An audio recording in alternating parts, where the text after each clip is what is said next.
जय हिंद दोस्तों, वंदे मातरम। टीकेटी रिएक्शन में आप सभी का फिर से एक बार स्वागत है। आज हम एक और वीडियो लेकर आए हैं मेजर गौरवारिया सर की। चैनल का नाम है मेजरी राइट। बात कर रहे हैं मेजर सर के पीसीबी ने जो पैसा आ रहा था उसको खाकर डकार मार लिया। जो प्लेयर्स हैं वो बगावत पे उतर आए हैं। तो चलिए देख लेते हैं क्या बात कर रहे हैं मेजर सर। जय दोस्तों, मैं हूं मेजर गौरवारी और आप देख रहे हैं मेजर राइट। दोस्तों, कितना समझाया यार इन पाकिस्तानी क्रिकेटर्स को, पाकिस्तानी क्रिकेट बोर्ड को कितना समझाया, कितना इनको बताने की कोशिश करी कि यार तुम सही समय पर सही कार्य करा करो। अब पिच पे पढ़ते हैं नमाज और जब बैटिंग का वक्त आता है तब ये हो जाते हैं आउट, तब इनसे विकेट नहीं लिए जाते, तब ये मैच हार जाते हैं, ये बेइज्जत जलील होकर आते हैं। अब क्या हुआ है लेटेस्ट कि पाकिस्तान क्रिकेट में दोस्तों हो गई बगावत। पाकिस्तान क्रिकेट में हो गई बगावत और लोग अपने कॉन्ट्रैक्ट पीसीबी से खत्म कर रहे हैं, यानी कि पाकिस्तान क्रिकेट बोर्ड से अपने कॉन्ट्रैक्ट खत्म कर रहे हैं। और इसके पीछे मेन मुद्दा क्या है?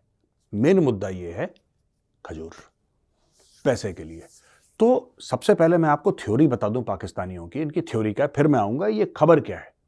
या पहले आप क्या सोचते हैं? पहले अच्छा चलिए पहले मैं खबर बता देता हूं, क्योंकि फिर वो उसका लय है वो टूट जाएगी। दोस्तों ये देखिए, खबर यह है कि पीसीबी जो है वो अपने प्लेयर्स को कह रहा है कि तुम फॉरेन में जाके तुम नहीं खेल सकते, और एनओसी जो नो ऑब्जेक्शन सर्टिफिकेट इनको क्रिकेट बोर्ड से चाहिए होता है वो मना कर दिया जमान खान को, फखर जमान को, मोहम्मद हारिस को कि तुम बांग्लादेश प्रीमियर लीग नहीं खेलोगे। ये चाह रहे थे बांग्लादेश प्रीमियर लीग खेलें, राइट।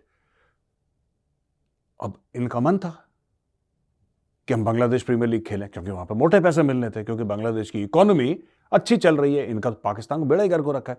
अब यहां पे करंट पॉलिसी जो जका अशरफ, जो इससे पहले क्रिकेट चीफ थे यहां के पाकिस्तान के, तो जका अशरफ ने बोला था कि आप 2 फॉरेन T20 लीग्स में खेल सकते हैं पीएसएल के अलावा। जो पाकिस्तान की लीग है उसके अलावा आप 2 फॉरेन लीग्स में खेल सकते हैं, बशर्ते कि उनका कोई क्लैश ना हो पाकिस्तानी क्रिकेट टीम का किसी और टूर्नामेंट के साथ, या कोई क्लैश ना हो, ऐसा कि नेशनल ड्यूटी कम्स फर्स्ट। ऐसा उन्होंने बोला कि अगर आप पाकिस्तान की टीम में हैं और पाकिस्तान की टीम कहीं खेल रही है तो वो आपके लिए प्रायोरिटी है। T20 लीग चाहे आपको ज्यादा पैसा मिल रहा हो, वो आपके लिए प्रायोरिटी बिल्कुल भी नहीं है। यहां पर क्या हुआ, अब प्लेयर्स ये कह रहे हैं कि साहब जब हमारा कोई और मैच नहीं है किसी भी देश के साथ, जब हमारा किसी और देश के साथ मैच नहीं है, कोई एंगेजमेंट नहीं है, हम फ्री बैठे हैं, तब हम क्यों नहीं खेल सकते?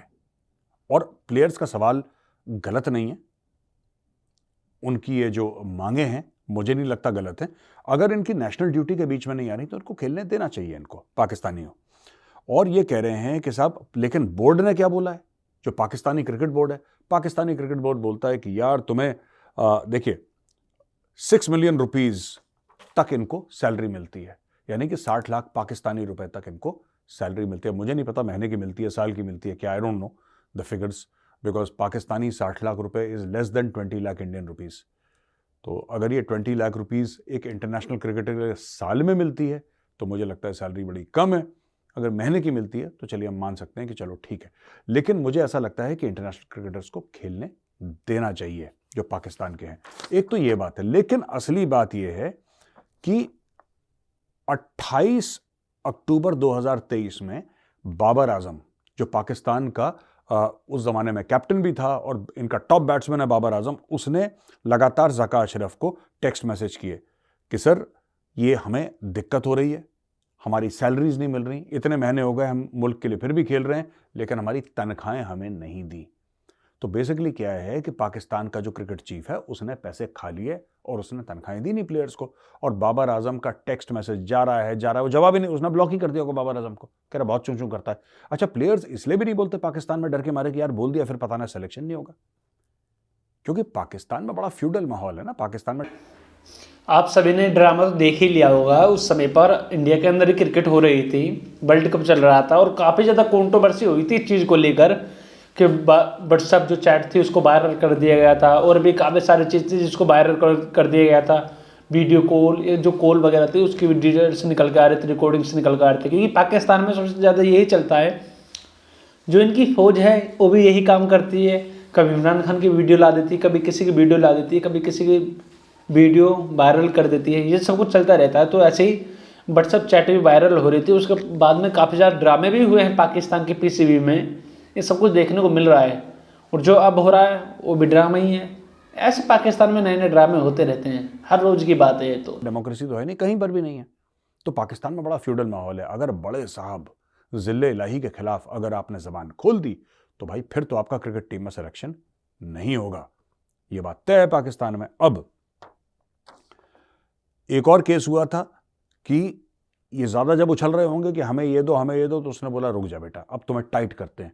तो याद है जब वो ऑस्ट्रेलिया गए थे तो खुद अपना सामान उठा रहे थे और एम्बेसी से कोई नहीं आया उनको रिसीव करने के लिए, जो कि प्रोटोकॉल है, होता है एम्बेसी से कोई अफसर आता है उनको रिसीव करता है। वो भी बंदा वहां पे नहीं आया, कोई इनके लिए गाड़ी नहीं थी, इन्होंने कहीं से बस बस जुगाड़ करी, कोई इनकी हेल्प करने के लिए नहीं था। ये भी पाकिस्तान क्रिकेट बोर्ड, ऐसा सुनने में आया है कि पाकिस्तानी क्रिकेट बोर्ड ने ये मैसेज पास करा था। They had passed a message to the players कि बेटा औकात के अंदर रहो, औकात के अंदर रहो, अपनी औकात मत भूलना, वरना बेटा क्रिकेट जिसको कहते हैं ना बल्लेबाजी और गेंदबाजी और फील्डिंग, ये सब तो भूल जाओ, सामान उठवाएंगे तुमसे सामान उठवाएंगे, सर पे लाद के सामान ले जाओगे तब खेलना तुम क्रिकेट। तो उन्होंने ये भी करा है और कई पाकिस्तानियों का ये मानना है, अब सच क्या है ये तो मैं नहीं कह सकता बिकॉज आई डोंट नो, लेकिन पाकिस्तानियों का ये कहना है, कई पाकिस्तानियों का, कि जानबूझ के इनको अपनी जगह दिखाने के लिए ये पाकिस्तानी क्रिकेट बोर्ड ने अपने ही क्रिकेटर्स के साथ साजिश करी थी दोस्तों। इसके अलावा ये है स्पॉट फिक्सिंग का मतलब। तो पाकिस्तान में मुझे याद है कि इनका अंपायर होता था शकूर राणा, बड़ी चीटिंग करता था, हम छोटे थे उस वक्त, तब मुझे याद है शकूर राणा का नाम। लेकिन ये कुछ हैं, उमर अकमल, सलीम मलिक, सलमान भट्ट, मोहम्मद आसिफ, मोहम्मद आमिर, मोहम्मद इरफान, नासिर जमशेद, शर्जील खान, खालिद लतीफ़, मोहम्मद नवाज, नवीद आरिफ, अताउर रहमान, ये सब हैं जो स्पॉट या मैच फिक्सिंग में ये लोग मुलव्विस पाए गए, यानी कि इन्होंने अपने देश को धोखा देके पैसे लिए। ठीक है, यही लोग, देखो ना, बात यह है कि इन्होंने क्या करा है कि पूरा का पूरा इन्होंने क्रिकेट को ना रिलीजन से जोड़ दिया पाकिस्तानियों ने। क्रिकेट आप सभी जानते हैं और काफ़ी समय पे नाम निकल के भी आते रहते हैं, और अभी भी नाम निकल के आ रहे थे। शायद कुछ समय पहले ही मीडिया में चल रहा था कि एक और फिक्सिंग वगैरह केस चल रहा है। तो पाकिस्तान में कोई नई बात है नहीं। पाकिस्तान में जो क्रिकेट है उसको रिलीजन से जो जोड़ा गया है, उसकी खासियत ये है कि बीच क्रिकेट चलते हुए में ब्रेक मिलता है तो उसमें जाके भाई साहब नमाज पढ़ने लगते हैं, फिलिस्तीन वाले मामले को उठाने लगते हैं, कभी कुछ करने लगते हैं, कभी कुछ करने लगते हैं। अगर जीत जाते हैं तो जीत फिलिस्तीन का नाम कर देते हैं, और अगर अफगानिस्तान जीत जाता है तो अपने जो पाकिस्तान से जो लोग आ रहे थे उनका नाम करता, तो उनको चिढ़ मचती है, फिर बोलते हैं कि ऐसा हो रहा है वैसा हो रहा है। तो पाकिस्तान के जो लोग हैं उनका जो माइंड सेट है वो थोड़ा कुछ ज़्यादा ही अजीब है। उनकी जो शिक्षा हुई है वो शुरू से ही ऐसी हुई है, लालची किस्म की, मेहनत ना करें पैसे कमा लें, इस तरह का व्यवहार है। तो है, इसमें कोई कर भी कह सकता है। को रिलीजन से तोड़ दिया। यही लोग नमाज पढ़ते हैं और फिर यही पाकिस्तानी घूस खाते हैं अपने ही मुल्क को हराने के लिए। इनको नमाज पढ़ के क्या सीख मिली क्या नहीं मिली इनको कुछ नहीं पता, इनको कुछ नहीं पता। बस इनको सबके सामने, वो कौन था पाकिस्तानी क्रिकेटर जो अमेरिका में होटल के सामने अपने कमरे में उसने नमाज नहीं पढ़ी, उसने कैमरा पर्सन को लिया, कैमरा पर्सन को बोला देख मैं सड़क के कोने में नमाज पढ़ूंगा सबके सामने, तू मेरा वीडियो बना के वायरल कर देना। उसने बोला ठीक है सर आप पढ़ो तो एक बार।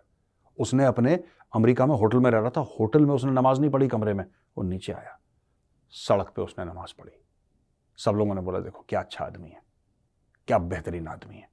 ये पाकिस्तानी कौम ऐसे बेवकूफ बनती भी है और बनाती भी है। ये देखो, ये अवेंजिंग द मिस्ट, देखो अब ये इंडिया के साथ जब खेल रहे हैं क्रिकेट तो ये कहते हैं जिहाद हो रहा है। मैं बता रहा हूं इनका दिमाग, क्योंकि पढ़ाई नहीं है ना, इनके पढ़ाई लिखाई तो है नहीं, पढ़ते लिखते हैं नहीं पाकिस्तानी, और पाकिस्तान में कोई ढंग का स्कूल, ढंग की यूनिवर्सिटी, ढंग का कॉलेज है ही नहीं, because the standard of education in Pakistan is pathetic, which is why you don't see any Pakistani who's famous because of education in this entire world। आप एक पाकिस्तानी का नाम बता दीजिए जो एक वो मलाला यूसुफजई है, वो भी एजुकेशन के लिए फेमस नहीं है, उसके सर पे गोली मार दी इसलिए फेमस है, उसको नोबेल प्राइज मिल गया। पढ़ाई लिखाई के मामले में there is no Pakistani who's famous. बहुत ना के बराबरी होंगे, इक्के दुक्के तो पता नहीं, 25 करोड़ का मुल्क डूबा हुआ है। इसीलिए तो जब भी पाकिस्तानी भारत के खिलाफ खेलते हैं दोस्तों, तब ये कहते हैं कि हम भारत के खिलाफ जिहाद लड़ेंगे। कभी इनको क्रिकेट मैच में कश्मीर नजर आता है, कभी ये कहते हैं कि भारत के मुसलमानों के साथ बड़ा गलत सलूक किया है तो हम उसका बदला लेंगे इंशाअल्लाह। हम इनसे बदला लेंगे इंशाल्लाह, और फिर ये मैच हार जाते हैं।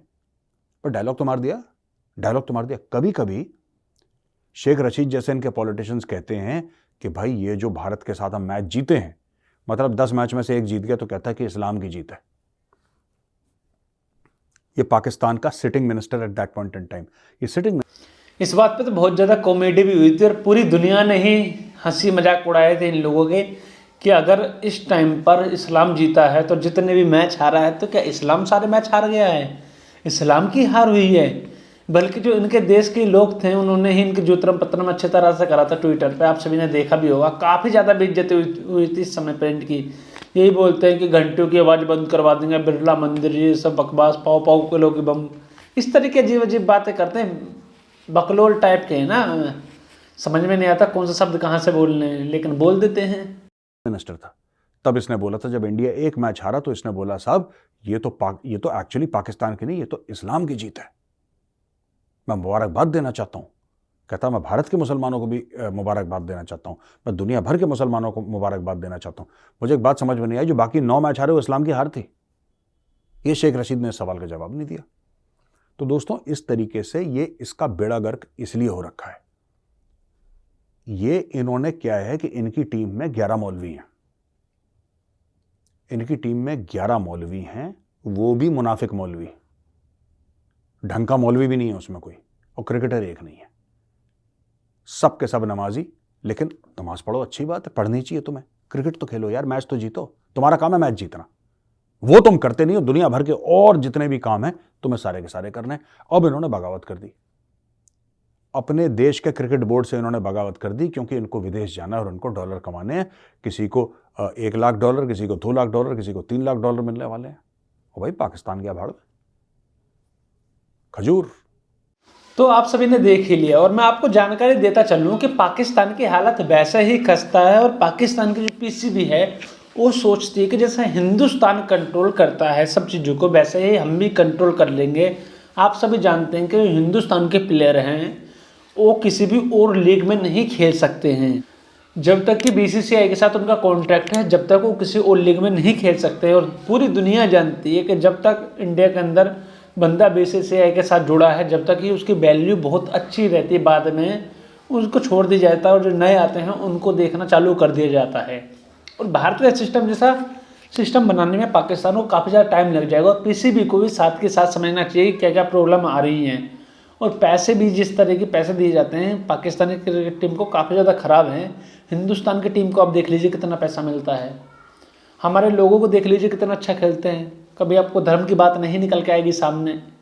ये सारी बातें देखनी पड़ती, सोचनी समझनी पड़ती, जब भी जाकर देश या जो क्रिकेट है उस देश की वो सुधरती है। कोई भी गेम है जब भी सुधरता है, हम फोकस करते हैं, हम डेडिकेट करते हैं, हम उस पर अपना टाइम पैसा सब चीज़ लगाते हैं, जब जाके हमको रिजल्ट मिलते हैं। ये पाकिस्तानी नहीं समझ पाते हैं और नहीं समझेंगे। जिस दिन समझ लेंगे उस दिन से उनका भला होना चालू हो जाएगा। इसी के साथ इस वीडियो को अंत करते हैं। लाइक शेयर करना मत भूलिएगा और सब्सक्राइब जरूर कीजिएगा। जय हिंद दोस्तों, वंदे मातरम।